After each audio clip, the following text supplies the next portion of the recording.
Olá, pessoal, eu quero mostrar um livro hoje para vocês. Esse livro aqui eu comprei ontem no final da tarde e eu li ele até ontem à noite. Eu li o livro todo numa tacada só porque ele é um livro que eu comprei de uma forma despretensiosa, mas é um baita de um livro. O livro é esse aqui, ó.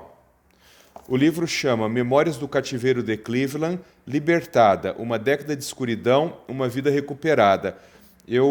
Esse livro é sem dúvida nenhuma, o livro mais triste que eu já li até hoje. É muito triste esse livro, né? Ele conta a história de uma moça chamada Michelle Knight, que foi sequestrada quando ela ainda era muito jovem, ela era pouco mais que uma menina, e ela foi sequestrada e ela foi mantida 11 anos em cativeiro. E nesse livro, ela vai contando a história, mas quando você lê ali a orelha do livro, você imagina então que a história parte do sequestro, né? Na verdade, não. A história, ela começa quando ela ainda é uma criança e ela faz uma autobiografia desse período quando ela é criança, e só lá, no final do primeiro terço do livro, é que realmente acontece o sequestro, então ela passa a relatar quase que como um diário, como que foi o cativeiro, né? A história já começa, a história da infância dela, uma história extremamente triste. Ela era uma menina muito pobre. Quando você vai lendo esse livro, pessoal, vai ficando muito marcante, porque ela vai descrevendo, por exemplo, que as roupas dela eram muito velhas, que ela sempre ia para a escola e muitas vezes ela não conseguia tomar banho porque moravam muitas pessoas dentro da casa e às vezes não dava tempo de tomar banho. Então, ela ia cheirando muito mal para a escola, os amigos sempre se afastavam dela, os amigos faziam escárnio dela por conta das roupas, por conta do cheiro dela. Em determinado momento, ainda na infância, não falo exatamente a idade, mas ela começa a sofrer abuso sexual dentro de casa por um parente que talvez fosse um tio, alguma coisa assim, e esses abusos eles vão ficando cada vez mais frequentes, eles se transformam em estupros que começam a ocorrer praticamente todas as noites. Um dia, ela foge de casa, ainda menina, e vai morar debaixo de uma ponte, né? Bom, essa história ela vai ficando cada vez mais triste porque ela vai relatando quando ela vivia dentro de um cesto de lixo porque era muito frio em Cleveland naquela época do ano.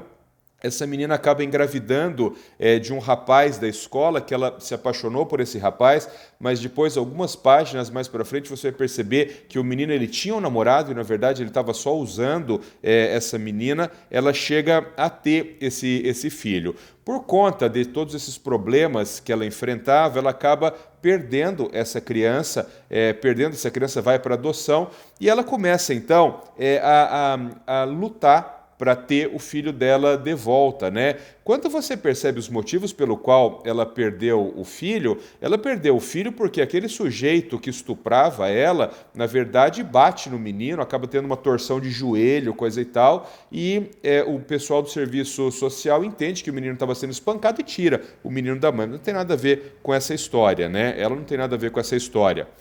Enfim, um dia ela está fazendo compra numa loja de departamento, ela pega uma carona com um sujeito, que é o sujeito que vai sequestrá-la, e ela pega carona com esse sujeito e ele diz assim: olha, vamos passar antes em casa, na minha casa, porque eu tenho lá uma ninhada de cachorro e eu vou te dar um desses cachorros, coisa e tal.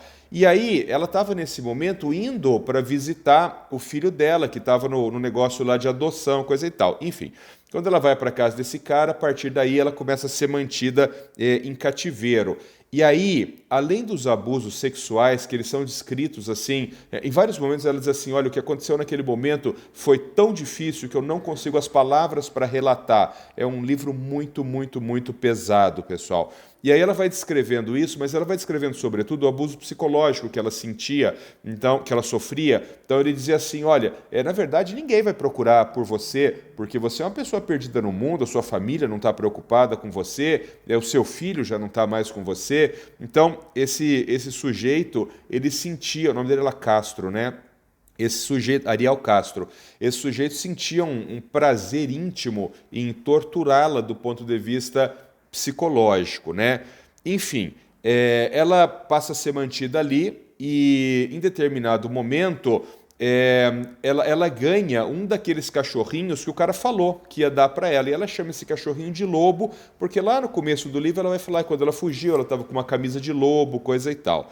Em determinado momento, ela está cuidando do cachorrinho, o cachorrinho é nenê ainda, e o cara entra de novo para estuprá-la. E quando ele está estuprando essa menina, a Michelle, o cachorro começa a latir, latir, latir e avançar nele. E aí é uma das passagens mais marcantes do livro, diz que ele pega o cachorro pelo pescoço e quebra o pescoço do cachorro, joga o cachorro no chão, volta e continua estuprando a menina, né?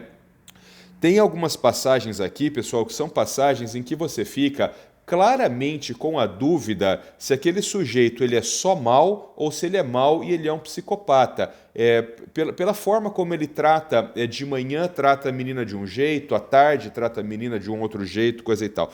Nesse livro também, em vários momentos, ela descreve como que ela era fisicamente, mas principalmente fazendo referência à estatura. Ela era uma menina muito pequena, ela era uma menina muito magra, ela era uma menina que tinha 1,20 m, acho que 1,27 m de altura, então realmente era uma menina muito vulnerável do ponto de vista físico, né?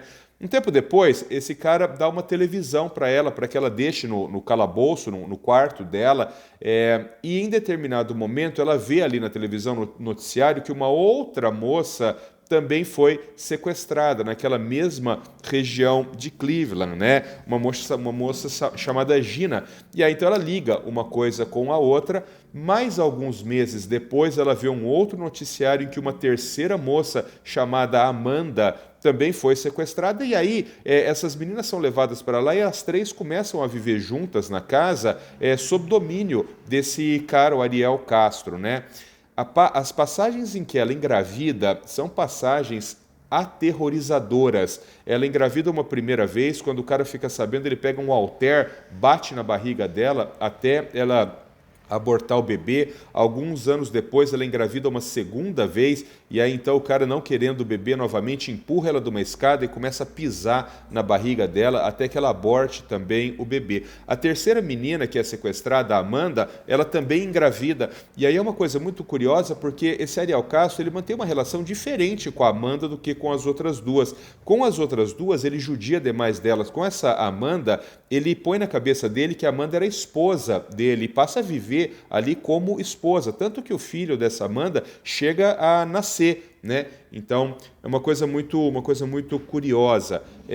Quando eu digo para vocês que ele tem um quê de psicopatia, porque em determinado momento ele leva o neto dele para conhecer essas moças que estão trancadas lá dentro. E ele diz assim, não, mas como meu neto é muito novo, ele não vai entender que vocês estão presos aqui, então ele pode vir conhecer vocês. Você veja uma coisa assim totalmente fora de órbita, né? Bom, indo mais para o final, então, chega em determinado momento, esse cara sai para fazer alguma coisa e a Amanda percebe que ele deixou a porta aberta. Ela enfia o braço para fora, começa a gritar, alguns vizinhos da redondeza percebem isso, chamam a polícia vai lá e liberta as três meninas. Eu vou repetir, 11 anos depois do sequestro. Elas ficaram 11 anos presas nessa casa. Aí tem um pedaço aqui, pessoal, que é um pedaço mas é de chorar, assim. Você está lendo o livro, e você já leu metade do livro, lá pela página 100, mais ou menos, ela mostra algumas fotos dela, né? Essas fotos ela vai mostrando evolutivamente como ela era de pequenininha e como ela foi ficando, a casa onde ela ficou presa, a ponte onde ela dormia embaixo, a imundície que era aquele local onde ela ficava, e um pouco depois aqui ela descreve que ela chegou a passar 8 meses lá sem tomar banho e que o cabelo dela era impregnado de tanta sujeira, de tanta esperma, que em um momento ela teve que cortar todo o cabelo porque era impossível lavar aquele cabelo. O livro termina com uma carta que ela escreve para a mãe adotiva do filho dela, e depois a mãe adotiva entra em contato com ela falando sobre a história do menino, que o menino estava muito bem, coisa e tal. Isso acaba sendo um recomeço na vida dela, né? Então vou falar de novo, o livro se chama Memórias do Cativeiro de Cleveland, Libertada, escrito por Michelle Knight, com Michelle Burford. É um livro imperdível, é um livro duro, é um livro triste, mas é um livro imperdível. Um abraço, fiquem com Deus.